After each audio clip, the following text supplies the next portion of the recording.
Hello everyone, welcome to this episode of the Minority Report. I'm Chris Nunez, and today we have a special guest with us, Professor Steve Rosales of the History Department here at the University of Arkansas. Prof. Steve, thanks for joining us. Thank you for having me. Absolutely. I would kind of like to just start with a little bit of your history, a little bit of your family history, kind of the story of, I know you are from California originally, personally. Born and raised. Just kind of the story of how you all came to California and eventually how you found yourself here in Arkansas.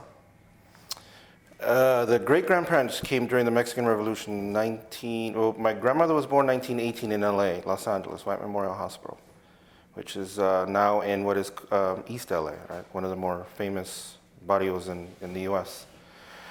So she was born there in 1918, and she was number 8 of 9. And so there was a younger, number 7 was born in LA as well, so I just don't know when. So the family must have arrived there 1914, 1915, somewhere in there, right? Probably as the fighting during the Mexican Revolution went north into the northern part. We're norteños, we're from the northern part. My family tree is from northern Mexico, so from Chihuahua. Okay. So, which is right on the border with Texas, Arizona. So as the fighting went north, probably that was the push, around 1914, 1915. So through El Paso, right, which was the main entry point into the U.S. for Mexicanos at the time. And then from there, at some point, they made their way to L.A. During the 30s, right, there was what was called the repatriation drives, right, the Great Depression. Outsiders, the concern over outsiders was huge, even that much more. And so what began was a little known aspect to U.S. history, right? These efforts to kick out Mexicanos, right, from all across the U.S., Southwest primarily, but also upper Midwest. But the usual consensus is about 500,000. And so my grandparents were forced to go. They never naturalized. My grandmother was born, right, 14th Amendment. She didn't have to go. She was U.S. born, but mom and dad are leaving. She was 15, 1933, so she was 15. So she had to go.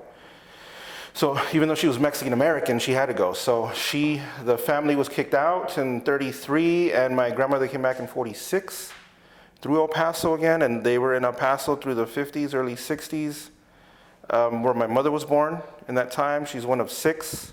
She's number 5. And then by the late 60s, they all migrated back to Los Angeles. And so I was born there in 1970. February 14th. So a border story, how about that? Yep. Right. If you go back far enough for Mexicanos, especially for northern Mexicans, you'll find a border story to some degree. Tell me a little bit about the Hispanic and Latino culture in East LA that you grew up in. It's Mexican American, right? Or a Chicano, just depends on what term you want to use. I mean, that's the term. It's increasingly falling out of vogue, but that's the term that I grew up with, and that's the term that I identified with, right? It was Mexican American. In the 80s, you start to have Central Americans, and there's tension there, and the tension's only grown since. Coming out here, a little bit different. Other parts of being up in Michigan, when I finished grad school, I was up at a university called Grand Valley State, where I was up there for 5 years, so a lot of Puerto Ricans up there, right? But just growing up in Southern California, in and around Southern California, and living in Southern California from LA through San Diego and all points in between, it was individuals of Mexican ancestry, right? Just depends on what political term they use to describe themselves. As Chicano, Mexican American, Mexicano, Chicano, American for some, right? For the more conservative inclined. And so other Latino groups not as present, other than perhaps maybe Central Americans. And so, yeah, it's certainly it's different out here, but it's even changing out there, finally, certainly to a smaller extent. There's other groups are beginning to arrive in larger numbers. And so not much of a mix, I guess. And what took me out of East LA in 1988 was I joined the Navy. And so I left for boot camp right after high school. I joined for 4 years. It was a culture shock, right? A lot of white folk, a lot of black folk, and Latinos that I met mostly were other Puerto Ricans. Right? And so it was a kind of all Latinos are not the same. And so I got to meet Tejanos, for example, right? Right. Texans finally in the Navy. And it was an eye opener. It made me realize my Latino world was a little provincial, smaller, and so just joined the Navy. It was a shock, right? It was a cultural shock meeting other groups, but also meeting other Latinos from outside Southern California, like Tejanos, Puerto Ricans, and it made me understand that, yeah, all Latinos are not the same. Can you expound on that a little bit? Because I think it's something that those who may be viewing or listening who are not Latino, it's very easy to group Latinos into one basket, so to speak. That's a big one, sure. It's a biggie. I mean, any class on Latinos, or whenever I teach Latinos in a class, I usually start off with the two things, right? One, we tend to have a Mexican lens by which we view Latin America. They're all Mexican. No, right? No. There's Puerto Ricans, there's Central Americans, there's Cubans, each with their own trajectory coming here, right? Each with their own circumstances as to what brought them here to begin with, or continues to bring them here. And so you can't lump them all together. And we also tend to, number two, we also tend to have a very powerful presentist lens, what I call a very univision lens, right? And so like Tim Kaine in Phoenix, just within the last day or two, he's speaking, it's the consistency by which you have to sort of prove your chops to the Latino community by which you can speak Spanish. And I don't speak fluent Spanish, right? My mother insisted on English growing up. I'm pretty Americanized, actually. Sure. And a big part of that was actually the Navy. I'm still a reservist, 28 years this past June.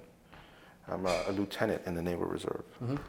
And so somebody arriving here in 1915 is probably thinking very, very, very, very differently from somebody arriving here 2015.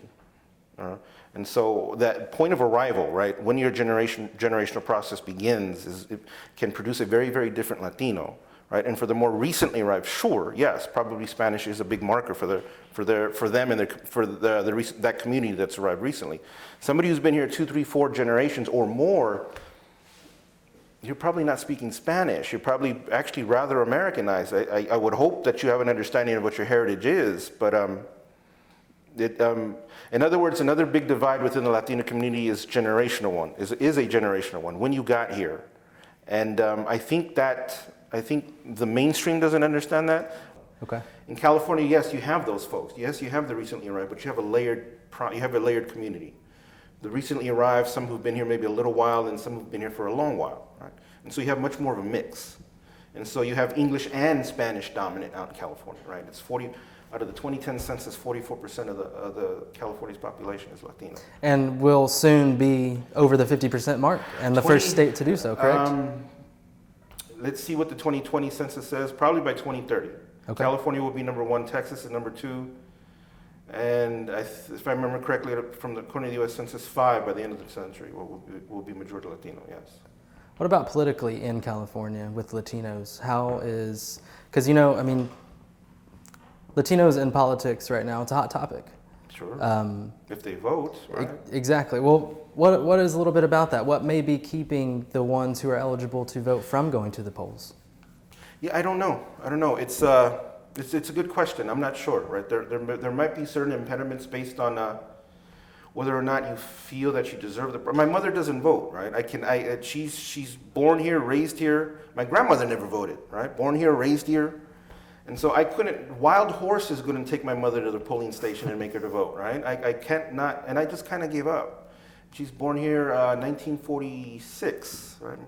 And she's 70 now, and she's never voted once. So she was born and raised in an era when she had to sit at the back of the bus, right? And you would think that would be a motivation, but I'm not sure, right? There might be a generational thing. There might be, maybe if you just got your residency, maybe you just don't somehow feel you're worthy of it or deserve it, especially if you just got here recently. However you got made, if you're obviously not documented, you can't do this. Mm-hmm. But maybe you just recently became naturalized, maybe just recently became legalized. Maybe you're part of some of these programs like a DACA, Delayed Action for Childhood Arrival. I don't think they can vote. But if Tejanos in Texas, for example, voted en masse, they could really, really, really change the electoral vote there in Texas, right? And they're 38% of the population in Texas. That's the second state that will become majority, that will break the 50% barrier, probably more towards the middle of the century. A third of Arizonans are Latino, right? And so if they voted consistently, there's political power there, Sure. But it's not being maximized. And I don't know that I have the answer to that just yet. If, say they did, say it was maximized, the Latino vote, would you foresee most of them voting in the same form and fashion? No, right? Cubans are Cubans are different, right? Cubans are Republican. Some data coming out with youth, Cuban youth, a greater diversity, variety, but Cuban elders are Republican, especially those that fled in late 50s with the arrival of Castro. No, Cubans, and do have a privileged process by which they can get naturalized. Puerto Ricans. So migration politics don't apply to all Latinos, and there's an assumption that it does, but Puerto Ricans are born into their citizenship, right? The Jones Act, 1917. So they're not immigrants per se. They don't go through customs. They don't need a green card, right? And Cubans are considered refugees, but they still have a very streamlined process to citizenship. So Cubans and Puerto Ricans, migration politics doesn't necessarily apply. I'm not saying that all Cubans or Puerto Ricans are not interested in it, but not to the degree that, say, those of Mexican ancestry and certainly Central Americans, for whom immigration politics is a big thing. And so it just depends on what Latino group you're a part of, right? All Latinos are not the same. And so, and yes, you have conservative Republican Latinos who will vote for Donald Trump. I don't understand it, right? I think the man's made clear his policies toward the Latino community overall and building a wall, but I mean, I guess that's just part of the American dream, to vote your conscience as you see fit, right? The Latino community is a diverse one politically, and so don't assume that it's a monolithic bloc politically. That would be a mistake to assume that. And I think Cubans and Puerto Ricans are a good example of that. But even within those of Mexican ancestry, Texans, Californians are different. They just are. They're different. I don't know if I can explain it. I have enough time to, but there's nuances and there's subtleties. Tejanos and Chicanos in California, a big one. I just thought, for example, I just thought going into the military, I just thought just focusing on those of Mexican ancestry, I just thought we were all the same. But yeah, it was an eye-opener. No, Tejanos are different. They just are. I don't know if I can explain it well. But Tejanos are different. Texas politics are a little bit different from California politics, right? So that produces a different Mexican American in Texas than, say, a Mexican American in California. And Central Americans are a new wild card. My wife is of Salvadoran ancestry. She's born here. Her parents are migrants from El Salvador. They're a new wild card into the whole Latino mix of it all. And you've been seeing a lot of these images of these 5, 8, 10-year-olds, right? You had a 3-year-old, right? And some of these detention centers in Arizona, Texas, California. And so I think people are just now beginning to try to understand the Central American experience there, which dates back to some of our policies historically, some of our interferences, some of the massive human rights violations, and some of the dictatorships you've supported there, which all makes us have to look in the mirror, but that can be a difficult thing for people. In other words, you have to look at U.S. foreign policy over the last century, and that can be a difficult thing for people to do, to want to look in the mirror and say, I have a role to play in why they're coming here, right? Right. And so, Central Americans are new, and they're not, there's tension not only with the mainstream for them, but there's tension with other Latino groups. Yeah, that can produce tension. Yeah. And there's some here, right? Tyson is the big culprit here, however you want to call them. I mean, how Springdale came into existence, that's Tyson. Right. Tyson in the 90s, probably as a result of NAFTA, right? 93, 94, when NAFTA's passed, North American Free Trade Agreement. Tyson began to import, through a type of immigration process called sponsored immigration, began to import guest workers, right? And if you keep renewing their visas, they can qualify for a green card if enough time passes. I think it's 5 years. And so enough time has passed to where you have a very big Latino community in the South, in Arkansas, Northwest Arkansas, right? And so Central Americans and Mexicanos and probably community individuals already here, probably also from the Southwest, right? So it isn't all just from south of the border, probably from north of the border too, right? Leaving places like California and Texas for one of two reasons, right? It's just better job prospects here. Mm-hmm. It's cheaper, better job prospects, and crime, right? 500 dead Latino youth, 2015, as a result of gang warfare, right? Killing each other. And so that's a big push out.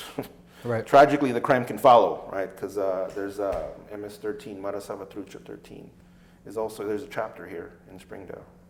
But Springdale for many is just the chances of a better life, right?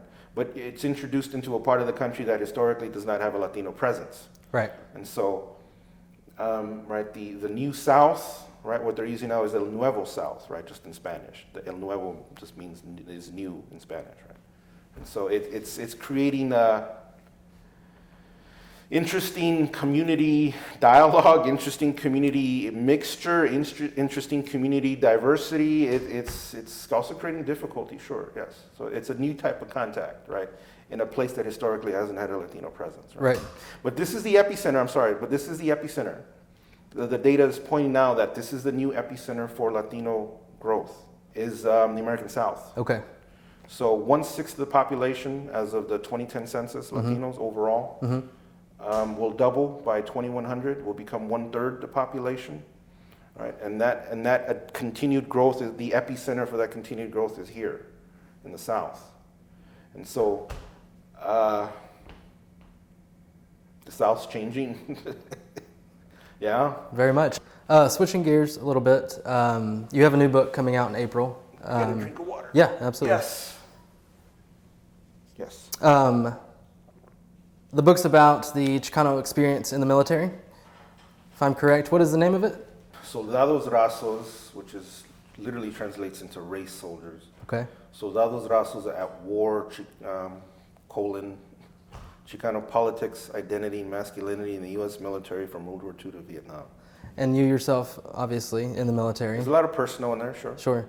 Just it's kind a reflection of me. Walk us through a little bit about, I guess, the history of Latinos in the military. Why they would enlist, why they would be so willing to fight for a country that sometimes maybe didn't recognize them as part. It's historically been small. Okay. Right? It's been growing. Like, for example, in the book, towards the end, I make the comparison with the African American community, which has been strong. It's been large, especially with the end of the draft in '73. The black presence in the military has been at about 25%. It's varied, it's fluctuated, lower 20s, even upper 20s, but it's been pretty constant around 24, 25% for a population that's about 11% of the population overall.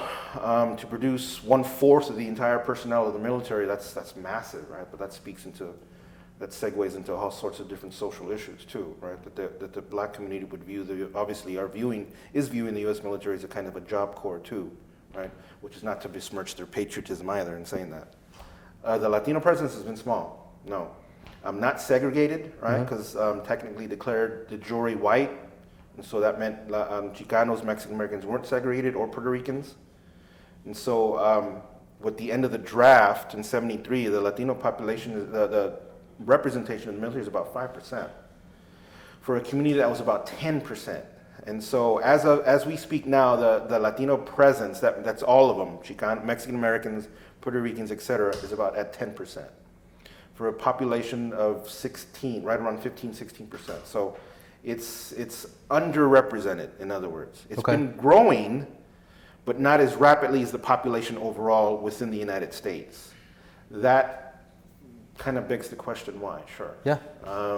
There's something about the military that is inviting. There's machismo involved, which you can argue about any community. There's a sense of manhood, right?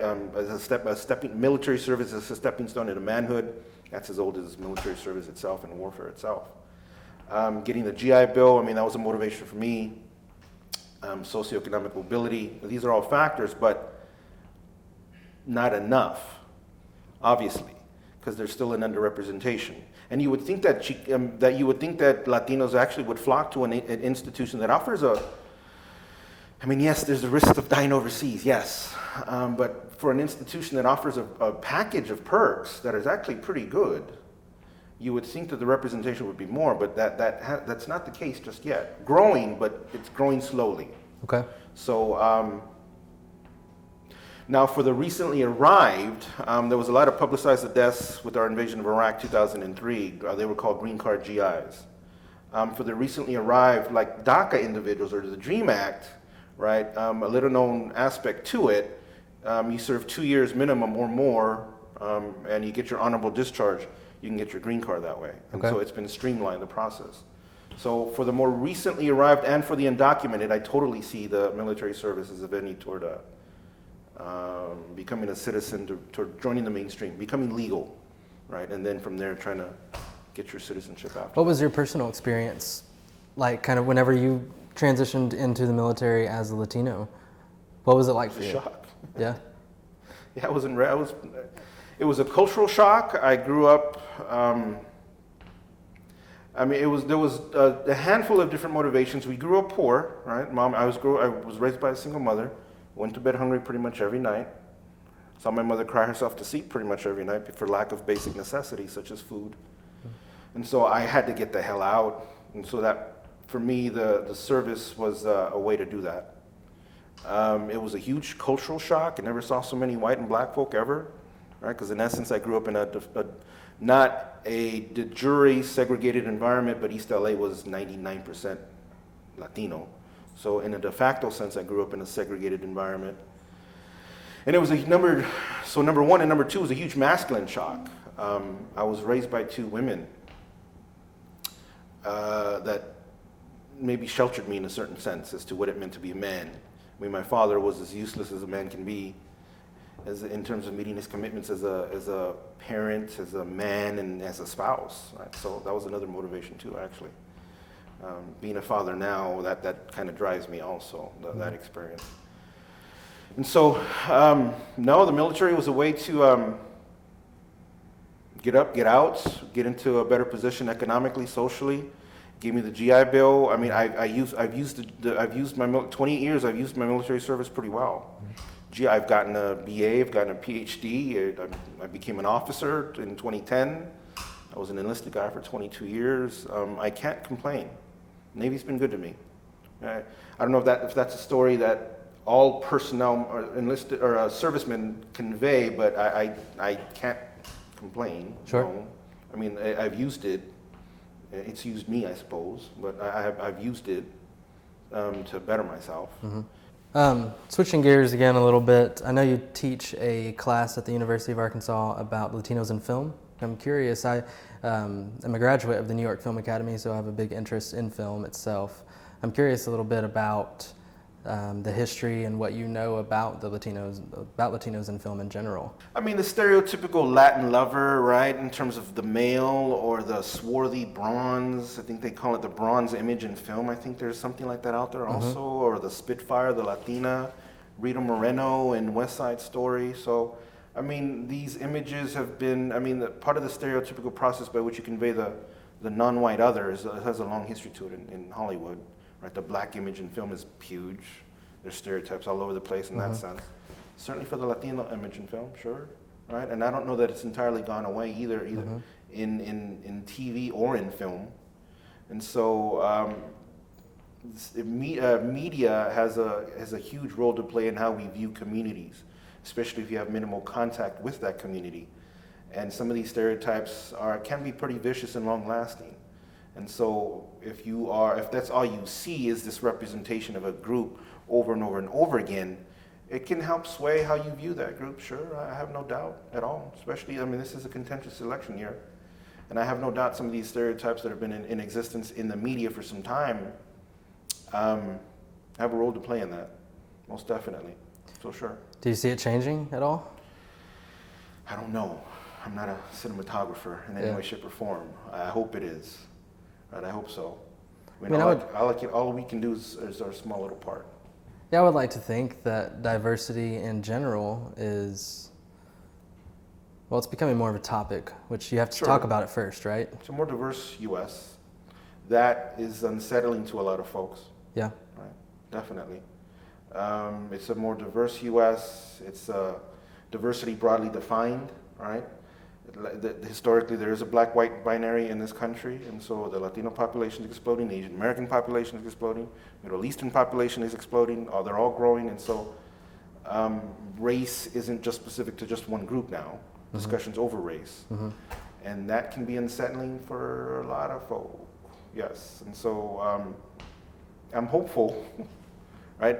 Sheer numbers alone, you would think, sheer numbers alone, at least in the case of Latinos, 1/6 the population, it will double.